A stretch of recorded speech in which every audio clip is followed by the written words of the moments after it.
Professor Hartley's lecture day is part of an ongoing series, and I'm actually just an interloper filling in for Professor Scott Springer, who has organized this lecture so adeptly. And perhaps it's even more apropos that he is actually in Paris right now. So, but as the coordinator for European Studies, he conceived this idea with some other faculty as a way to showcase research that's going on at BYU, as well as some interesting work from other scholars across the country. I know that from my perspective, I was overwhelmed with the quality and the variety of research on sports in European society, and I think today will be no exception.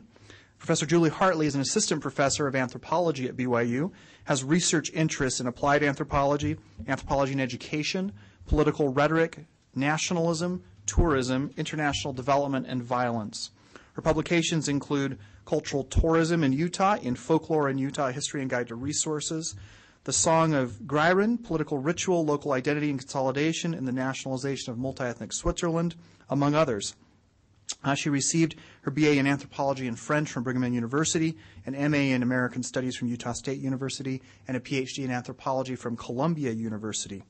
Her topic today is the Tour de France, Modern Heroes, Mythologized Landscape, and the Ritual Nation. Please join me in welcoming Professor Julie Hartley.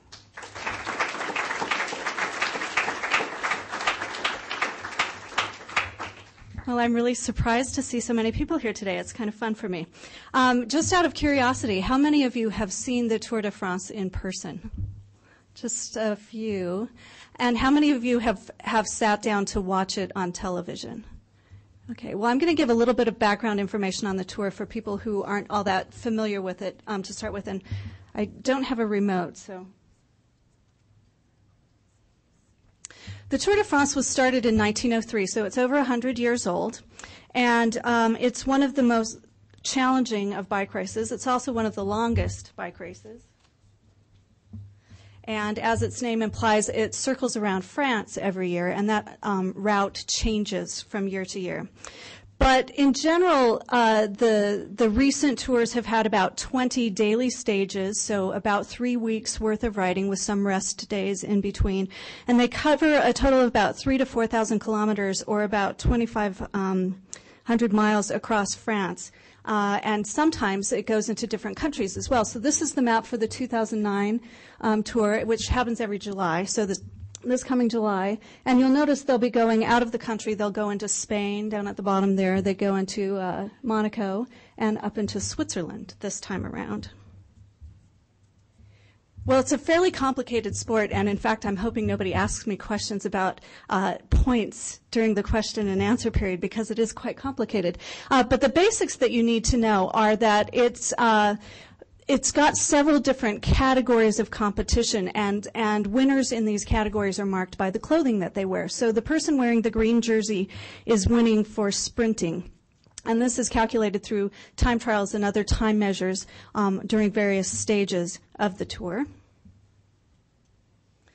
You also have a polka dot jersey. Who knows what the polka dot jersey's for? James?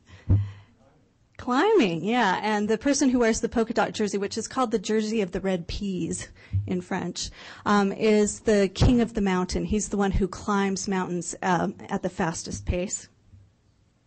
And then I think pretty much everybody knows what the yellow jersey's for. What's the yellow jersey for? The leader, the overall time leader, the one who's got the lowest time, the least elapsed time, and he's the overall winner. Well, the Tour de France offers $1 million in combined prizes every year, over $1 million in combined prizes every year. So it's a fairly lucrative sport. It's also the world's largest annual sporting event. Now, just to put this into perspective, because the Tour de France covers such a huge geographic swath, it's the only major sporting event in the world that people can see literally from their front steps as it goes by. That's pretty cool. But it's also broadcast on television in 185 countries. There were at least 2,000 journalists last year who registered to be official media representatives during the tour. That includes photographers and cameramen and consultants. And 110 hours of live television broadcasts happened last summer for the Tour de France. And there were 2 billion television viewers in 2008. The Super Bowl, by contrast, had 98.7 million.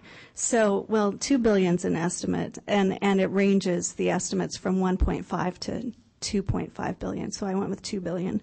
But that's quite a bit of difference between 2 billion for the Tour de France and 98.7 million for the Super Bowl. World Cup soccer gets about 1.5 million, 1.5 billion, so it may be close to the Tour. The Olympics get a lot more viewers, 4.7 billion viewers estimated for the Beijing Olympics. 1.3 billion of those were in China alone, so maybe those figures are accurate, maybe they're not. But it's not an annual event. That happens every 4 years, right? Or 2, depending on which Olympics you count. So it's a big media event. It's also a huge commercial event. In addition to the prizes, it was estimated that in 1995, which is the last time I could find accurate figures, there were 40 million francs worth of commercial advertising during the tour itself. That doesn't count things like the caravane publicitaire, which you can see here, which is about 200 vehicles that follow or precede the tour advertising things. This car in front is advertising the bank that's the major sponsor of the tour.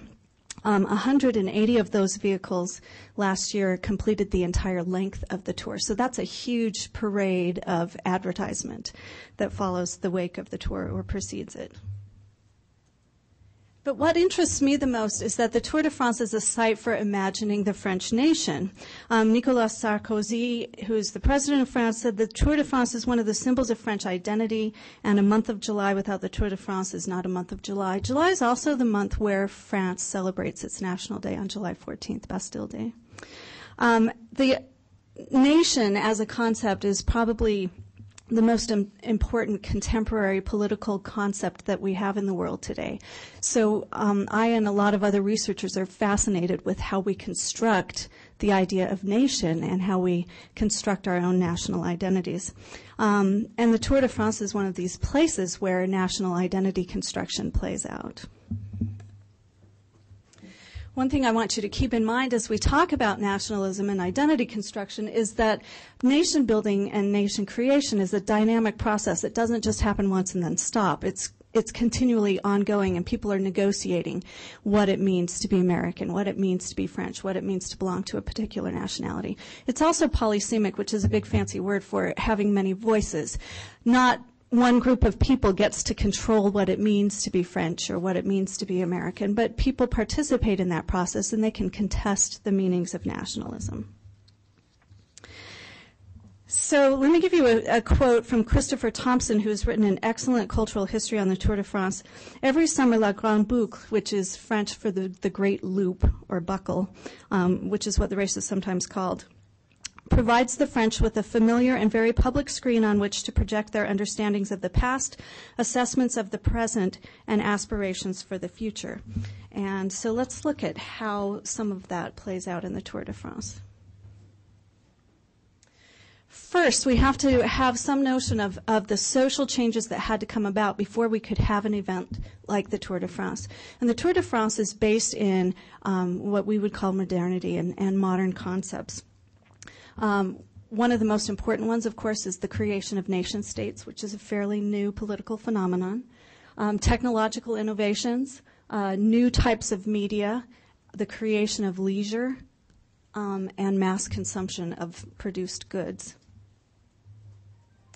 So technological innovations, obviously the invention of the bicycle and ways of fabricating and disseminating the bicycle are important in the creation of the Tour de France, but this wasn't happening in a bubble. There were a lot of technological innovations going on at the end of the 19th century that kind of led to the beginning of the Tour de France. The building of the Eiffel Tower is a great symbol of that. So steel and glass architecture, the construction of things like subways in big cities like Paris, automobiles, locomotives, airplanes, all that kind of thing. And along with that came increased real wages for people who worked in industrial labor, and they could start to afford to buy some of these products that were being produced. You also see new media. Newspapers were especially important in the creation of a sense of belonging to a nation state. Benedict Anderson, who's one of the best theorists on nationalism, talks about the role of newspapers and novels in creating a sense of belonging to a particular community. And in fact, the Tour de France was first organized by a newspaper. So its roots are directly tied to mass media. And of course now with radio and television and internet, you can see that becoming even more important, the media access to the tour. Leisure is another important category.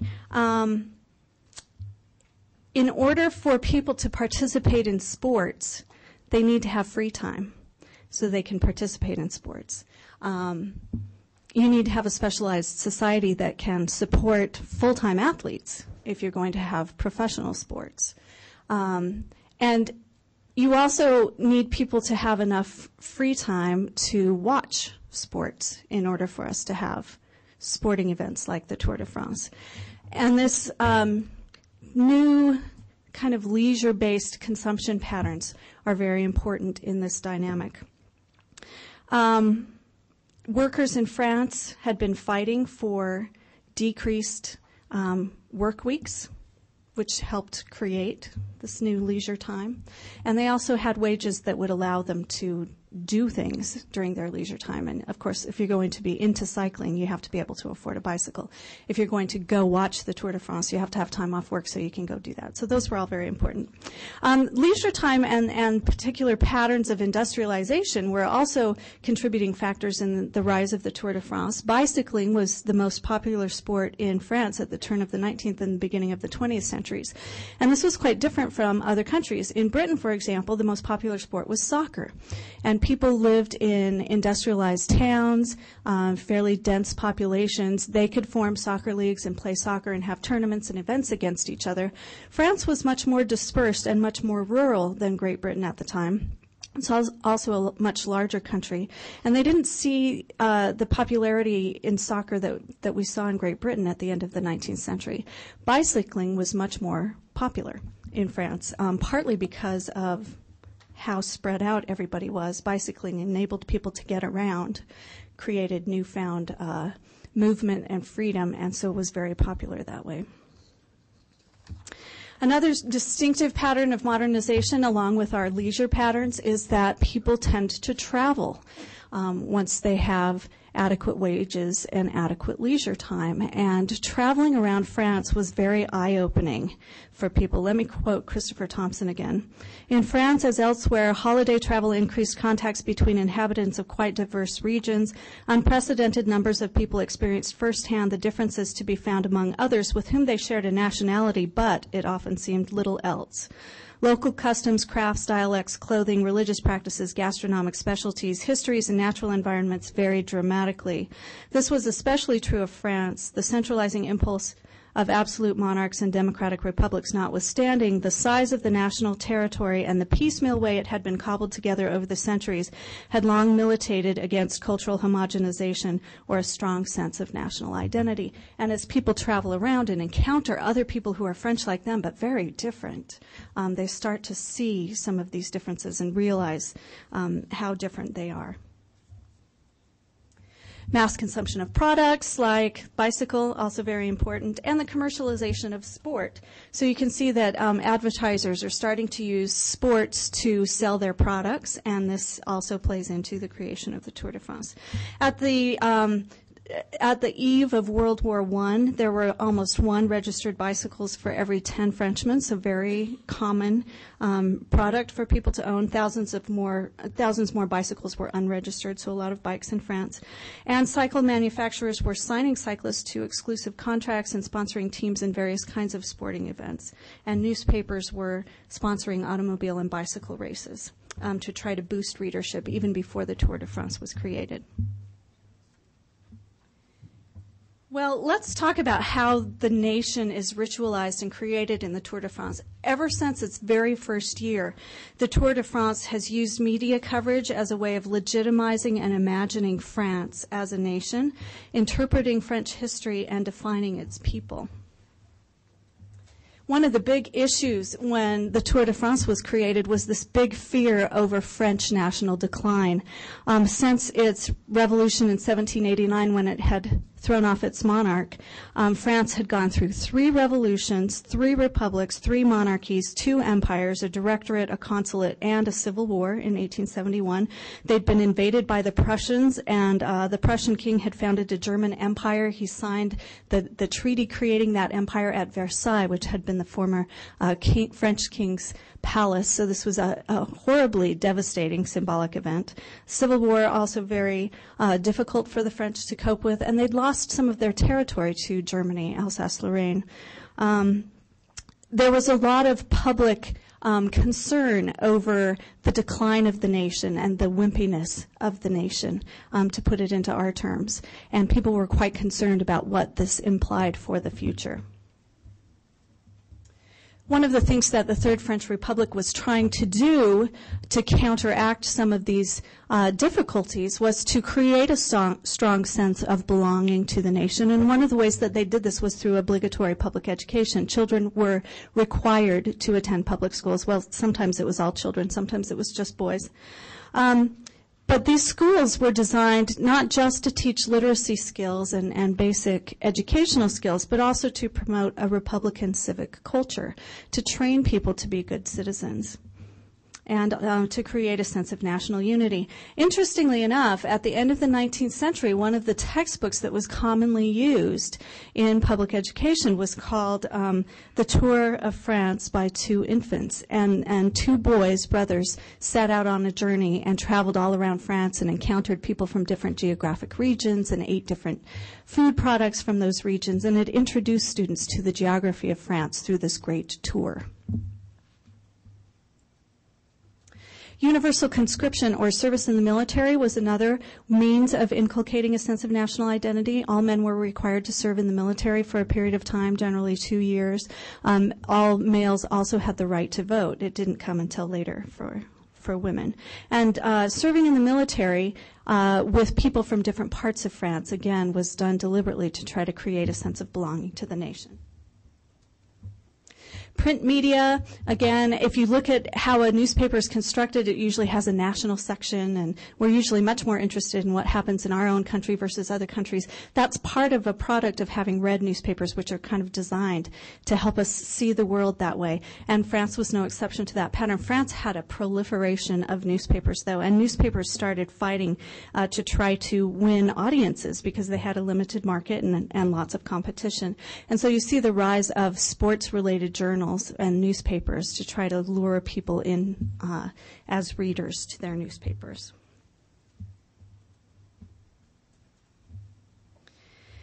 So modern heroes. A lot of these tensions over the creation of a French national identity and what the French saw as the decline of their national strength got caught up in debates about the bicycle, interestingly enough. There were 2 different responses to modernism and changes that were going on in French society. One was optimism. Things are going to get better. We've got all these great industrial, technological advances. Things are going to be great. And the bicycle could be viewed optimistically as a way of helping people to get stronger and healthier, and therefore to be better, stronger citizens and to produce a better, stronger nation. Or people could see the bicycle as a threat. A lot of doctors, for example, argued that, and I'm going to quote, bicycles overdeveloped leg muscles, harmed joints, neck muscles in the head's vascular system, and deformed hands and feet. They cause curvature of the spine, varicose veins, weight loss, hunger, respiratory disorders, narrow chests, arthritis of the knee, physical laziness, a repulsion for walking, cardiac disorders, fevers, eye problems, sudden death, and disorders of the genitourinary organs, so essential to the production of healthy future generations. So the bicycle was kind of caught up in all these debates about modernism and what that meant to the nation.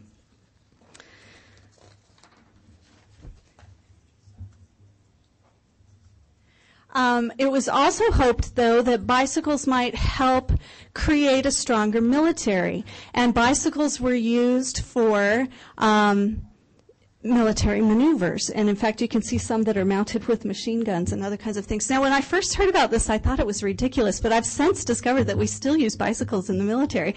In my mind, it seems very dangerous, but you can Google military bicycles, and you can see images of them in Iraq and in Afghanistan right now, so we still use them. I had no idea.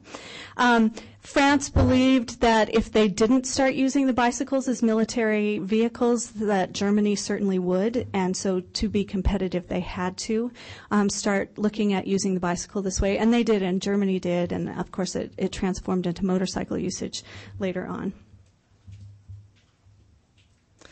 Well, the tour was organized in the wake of the Dreyfus Affair, which I don't know how many of you are familiar with French political history, but the Dreyfus Affair was a huge culture war in France, and it kind of marked a huge moment in the secularizing of France. Basically, Dreyfus was a Jewish man who was accused of spying for Germany. He was sent to prison. He was not guilty. But the state and the Catholic Church and other powers in place at the time kind of colluded to keep him there. French novelists and other intellectuals at the time brought his cause to public attention and advocated on his behalf to try to get him released. So people were split along cultural lines. Conservatives wanted to keep him there, more liberal people trying to get him out. And the newspaper, one of the newspapers at the time, the editor for that newspaper was on the wrong side of the Dreyfus Affair scandals, as opposed to their main advertiser. So that he lost their main advertiser and essentially had to start a new newspaper, which became L'Auto Velo, the car bike newspaper. And it was struggling to build readership. It was not doing very well in its first 3 years. And the editor-in-chief of the newspaper and one of his assistants had this great idea to organize a bike race, because bike races were very popular at the time. And the assistant said, well, let's make it a 6-day trek across the country, because that will be much more challenging than any of these other bike races. And people thought it might kill the cyclists. It was so arduous. But they decided to go ahead and do it. And so right in this milieu of concern about national decline, a lot of people shared the opinion of L'Auto, the newspaper, when it argued that cycling would epitomize France's revival through competition, physical exercise, and the adoption of modern technology in the bicycle. And so they organized the first Tour de France in 1903. Athletes quickly became seen as heroes, and viewing our athletes as heroes is another kind of characteristic of modern nation states. We don't idolize royalty like we did in the past. The British monarchy maybe a little bit. We don't really idolize religious figures the way people did in the past, and when there aren't military exploits going on, we don't tend to have a lot of military heroes either. And athletes kind of fill that void and give us someone to root for on behalf of our nation. So we have a lot of sports heroes in modern nation states, and that's a fairly recent phenomenon. Tour de France racers, of course, became athletic heroes for the French people. And a lot of this was because they were battling the elements, they were battling geography, and they were proving their endurance and their physical fitness. It's a very difficult challenge to undertake, let alone to compete against somebody else to complete the route. Just completing the route is a very difficult challenge. And so oftentimes the difficulty of the Tour de France is measured in the number of people who have to drop out and can't finish the race. And in some races it was fewer than 5% of the participants could actually finish. The race was so challenging. And initially the race had all kinds of bizarre rules where racers had to start and finish with exactly the same equipment they started off with. So this is in the pre-plastic water bottle era, so they couldn't just, tote these around and then toss them when they were done. They had, tin cups that they would put their water in, and they had to account for every piece of equipment that they'd started off with, including clothing. So if they started off in cold climates, they couldn't shed a sweater. They had to take it with them. They had to keep their spare tires with them. If they had a flat and had to change a spare, they had to keep the flat with them. so very different rules than what we have now. They weren't allowed to use gear shifters for quite some time after they were invented because that was seen as making the race too easy. People are notorious for having had bad accidents and finishing the race nonetheless. This is, I'm forgetting who he is. Fortunately, I labeled my photos. Hang on just a second. This is William van Est, who was a Dutch cyclist, and he fell 70 meters after his tire got a flat. And after he was rescued, he managed to continue on the tour a little bit before they had to force him to the hospital. Lance Armstrong, of course, a lot of people see him as a hero because he overcame cancer, not just testicular cancer, but cancer that had spread to his lungs, his abdomen, and his brain. And he managed to win the tour 7 times. Some of those times were after he'd overcome cancer. So he's seen as a hero by a lot of people. And, of course, sports heroes are often immortalized by the nation state. And here you see a series of French stamps with early Tour de France winners on them. Now, ironically, the athletes are fulfilling contradictory expectations because we expect them to perform feats that human bodies can't really perform. And in order for them to actually compete, they're pretty much forced into doping to be competitive with other cyclists. And doping's been a problem in the Tour de France almost since its inception. We don't know for sure about the first couple of years, but we know within the first 10 years people were using cocaine and other kinds of things to help them deal with altitude and to help their bodies recover from the pace of the tour. One of the big ironies about doping in the Tour de France is people tend to just pin it on individual athletes, not see it as a systematic contradiction between what we expect them to do and what they can actually physically do. And another big irony is that the drugs that are banned for cyclists are not usually illegal substances. They're usually things that ordinary people could use to help them recover from exertion, or that the ill or the elderly use as a matter of course. Or sometimes it's something like getting a blood transfusion, which nobody would see as illegal outside of sporting events. So there's a lot of cultural contradictions tied up in the doping scandals. But a lot of tension over doping in the Tour de France. And this picture is of Tom Simpson, who was a British cyclist who actually died during a Tour de France on Mont Ventoux, which is a fairly difficult mountain climb in southern France. And he died of heat stroke, which was compounded by having taken amphetamines to help him cope with the climb. And, of course, anybody familiar with his story? Does anybody know his famous last words? His famous last words were, "Put me back on my bike." But, of course, that didn't work out. So there's a lot of concern about doping, a lot of protests over the doping scandals, a lot of blood testing and things going on now, a lot of contests over who the actual winners of recent tours are because of concerns that their samples have come back tainted. And so you see a lot of anti-doping materials along the tour, like this protester who was dressed up. You can see he's got the red, white, and blue to symbolize France, the yellow jersey to symbolize the Tour de France, and he's got the IV drip going in him, and it's, distorting his face.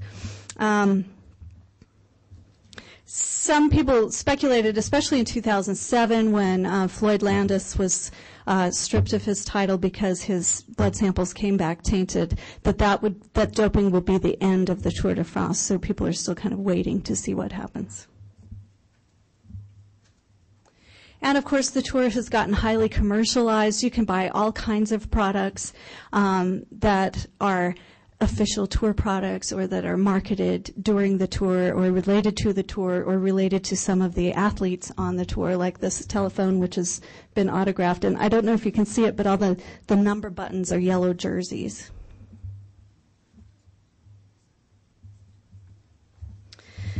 And landscape.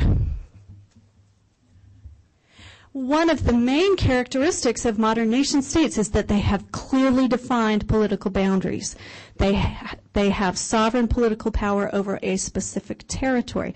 And this can often be the cause of war disputes over where that territory is. And Germany and France have been fighting, for forever over where their territory is and what the marks of that territory are. But having a sovereign territory, it's one of the characteristics of a modern nation state, along with having a national language. Usually, most nation states usually have one national language, shared traditions, a shared cultural history, self-government, and so territory is very important. And the Tour de France is kind of celebrating that sovereign territory.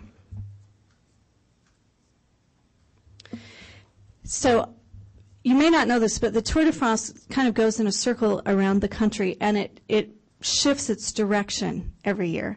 So one year it will go, in 2007 it was going clockwise, and then in 2008 it was going counterclockwise.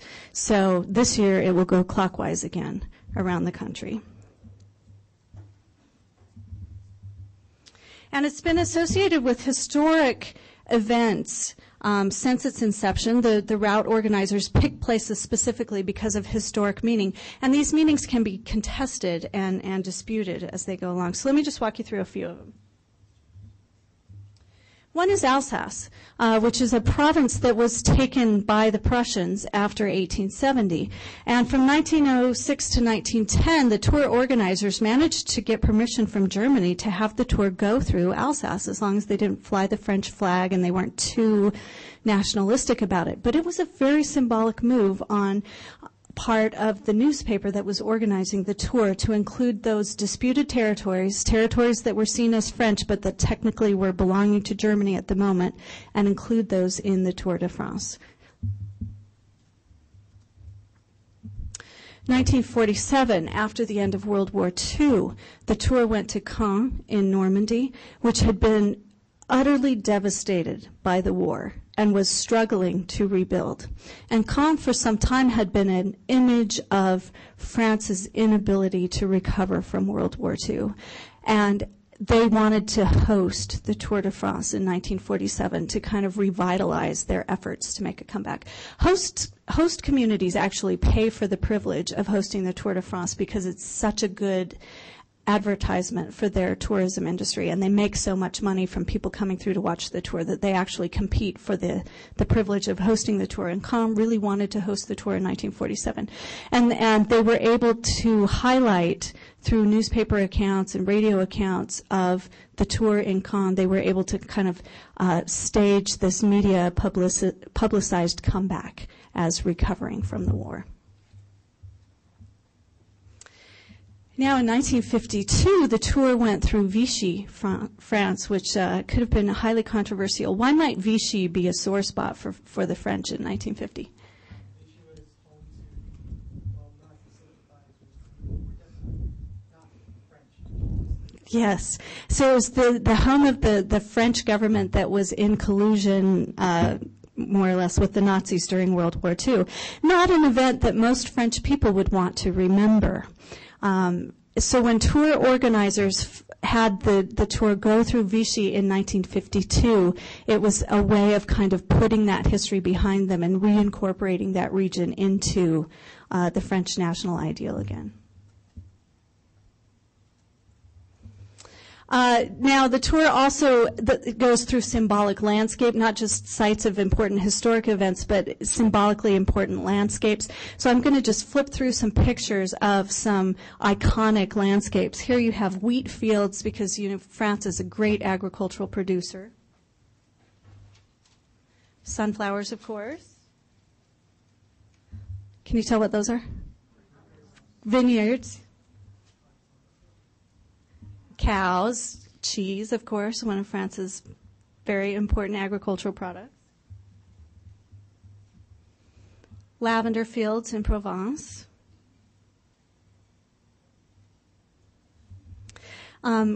Tree-covered alleyways in areas that had been Roman provinces before.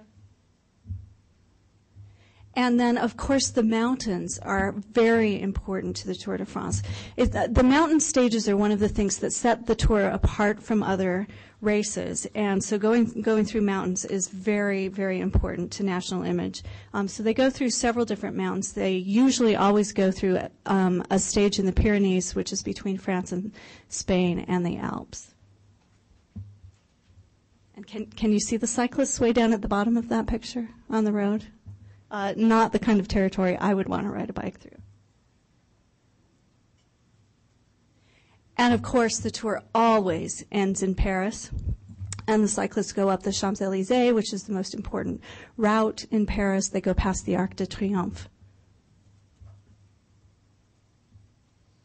which is a symbol of France as a nation, and France as a great nation. Well, contested meanings, and I'm afraid I don't have a whole lot of time to go into detail about this, but needless to say, some people are very happy about the Tour de France, and here you can see some land art that was done by a farmer who was very enthusiastic about the Tour. Those are hay bales that are making the wheels of the bicycle in that sculpture. But not everybody is equally happy about the Tour or about the nation that it symbolizes. So just as a quick example, in 1990 in the Vendée region of France, several farmers who were growing sheep protested the Tour, and they actually brought their sheep onto the Tour route so the cyclists couldn't get through. Any idea what they were protesting? What? Sydney? Is that you? No? I heard somebody say European Union. Was that you, Emily? They were protesting European Union agricultural policies, and especially Mitterrand's agreeing to certain quotas on French mutton on international markets. Now, one of the legends about this particular event, I don't know if it's true or not, I haven't been able to verify it, but a lot of people claim that when the road was blocked by all the sheep, there was a young motorcyclist who was from the area who offered to lead them on an alternate route through the back roads and led the big peloton of cyclists through alternate routes until they got around the blockage. I don't know if that's true or not, but it's a pretty good story. Now, why would they use the Tour to protest? Because the Tour doesn't have anything to do with agricultural policy, right? Yeah. Yeah, it's well publicized. They get a lot of attention that way. So some of the protests will actually stop the Tour from happening. Some of them are less intrusive. You'll see a lot of signs and banners in the background because people know the television cameras will be going by. And with, possibly 2 billion viewers, that's pretty good free publicity. And then you may notice this happening if you watch the Tour de France this summer because it's a fairly common event now. But as the Tour goes through the Pyrenees, you'll probably see a lot of orange. Anybody know what the orange is for? It's for the Basques. Because the Basque team is sponsored by a cell phone company whose logo is orange, and so they wear orange jerseys. The Basque flag is actually red and green, but red and white and green. But red and white and green are too close to the French flag of red, white, and blue. And so a lot of people who are supporting Basque separatist movements wear orange on the Tour. And they can cause a lot of blockage and problems. Lance Armstrong a couple of years ago said that his greatest opponent on that particular Tour was going to be the Basque fans, not any other cyclists, because they'll often block the route. And I have some great photos of them threatening him, but unfortunately they contain obscene gestures that I didn't think I could show at BYU. What are the Basque separatists all about? What are they trying to accomplish? What do they want? Yeah, Pays Basque is between France and Spain. Parts of it are in France, parts of it are in Spain. They've been incorporated into these nation states that they don't feel they belong to. Some Basques do feel French and part of France. Some Basques do not. In Spain, Basque separatist movements are even stronger than they are in France. And in Spain, there are organizations that will try to use terrorism to try to push the separatist cause. It's not quite as common in France, although there was one year when the Tour de France went into Spain where the ETA separatists tried to blow up Phil Leggett's car. He's one of the British television commentators. So using the Tour as a form of political protest against incorporation into a nation state they don't feel they belong to. So very symbolic.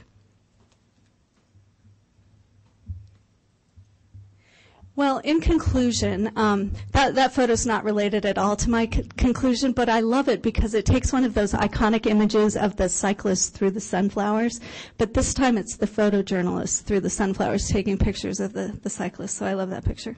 But in conclusion, the changing itinerary or the route that the tour follows allows people to use landscape and to use the cyclists themselves to contest what it means to be part of a nation state and to contest French identity and French history and French culture.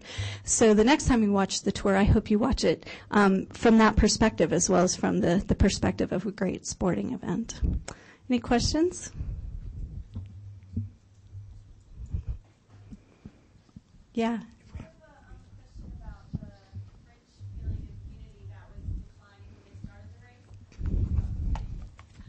With all the invasions and all the different regimes that they were going through, did the French identify themselves as French? Were they confused? Was it just whatever regime happened to control them at the time? Well, like when the Prussians came in, they didn't feel like they belonged to the German Empire. They felt that as an occupation fairly strongly. But still, the creation of a sense of shared identity was something that was in flux and is still in flux today. But they did feel that as an oppression and something to fight against. And they saw their succumbing to that invasion as a sign of weakness. So it gave them kind of an identity complex. Yeah. With the tour going through different nations, like Switzerland and Monaco, is that kind of seen as kind of a desire to expand French influence, or just kind of a friendship ploy, or what is? Is there any significance read into that? There is, and that can also be contested. The organizers see that as a sign of the international importance of the tour, and it can generate even better publicity than they have just by staying in the borders. When they went to London in 2006, they got so much media attention. Kent in England, I'm forgetting, but I think they got something like $2 million worth of tourism revenues from the Tour de France that year. So a lot of neighboring countries want it to happen. Canada wanted the tour to come to Montreal one year to celebrate an anniversary of the founding of French Canada, and they decided it was logistically too difficult to do with the transatlantic flights and everything. But yeah, one of the things that sparked some of the agricultural protests were when the tour expanded too far outside the boundaries of France. That was seen as too Europeanizing and too much, too similar to European Union tendencies, and so that was part of what sparked the protests. So that too can be contested. Yeah. Talk about how the tour can be a medium for protesters to express their political stances. Has there ever, seeing that the tour is a very strategic race, has there ever been instances amongst teams to push political stances, or? Well, there have been instances where fans from one team will beat up a racer from another team so that they can't finish and that kind of thing. There probably have been instances of teams hurting each other. There have been some accusations of teams giving other teams food poisoning, but I am not familiar enough with that history to answer that question in very much detail. Yeah. I'm wondering about racial or religious minorities living within France and their reception of the Tour de France and how they kind of see it in a nationalistic way. This would be something that I think would be fascinating to study. I haven't come across many studies that deal with ethnic minorities in France and their reaction to the Tour de France. The Tour did go through northern Africa one year as a way of incorporating those former colonies into the sense of national identity and immigrants from those colonies who were living in the country. But I haven't seen anything that's been studying that issue specifically, and I think it would be quite interesting. There has been quite a bit done on gender and the Tour de France because, you know, the athletes, the cyclists are images of hyper-masculine identity, and women are not allowed to participate in the Tour de France. There was an organized women's Tour de France, but the organizers made sure that it was much shorter than the original Tour de France. They didn't want any possibility of women hitting close to the same times as men during the race. Although, ironically, the best female cyclist in the world is French. she can't participate in the Tour de France. And her times have come very close to some of the leading male athletes, but she can't participate in the Tour. And if you notice, pay attention to this, women, as you watch the Tour. The role that women are given in the Tour, they can be adoring wives or girlfriends like Sheryl Crow, standing on the side and cheering people on, giving them support and handing the babies up to kiss as they ride by. Or they can be the models on the podium who hand them the awards and have dresses to match the jerseys. But that's about it for women, except for entertainers. A lot of French pop stars got their start by performing as part of the caravane publicitaire. But other than that, they really don't have a role in the Tour. Yeah, front row. You mentioned doping might be the end to the Tour de France. Do you agree with that? Do you see it coming? Yeah. No, I don't think it will be the end of the Tour de France. I think it's too popular. After the big recent scandals in 2007, viewership went up in 2008 worldwide. So I don't think it will be the end of the Tour de France, but I do think it's something that they'll need to address carefully because people are fairly disgusted by it. Yeah, Craig? My question is about the winners. Does France win the Tour de France very often, French athletes, and how do they feel about that? Yeah, that's a big issue. In the first few decades of the Tour de France, Belgians won most frequently, and that was a problem. And of course, Lance Armstrong for the 7 years that he won. There have been some British winners, some Italian winners.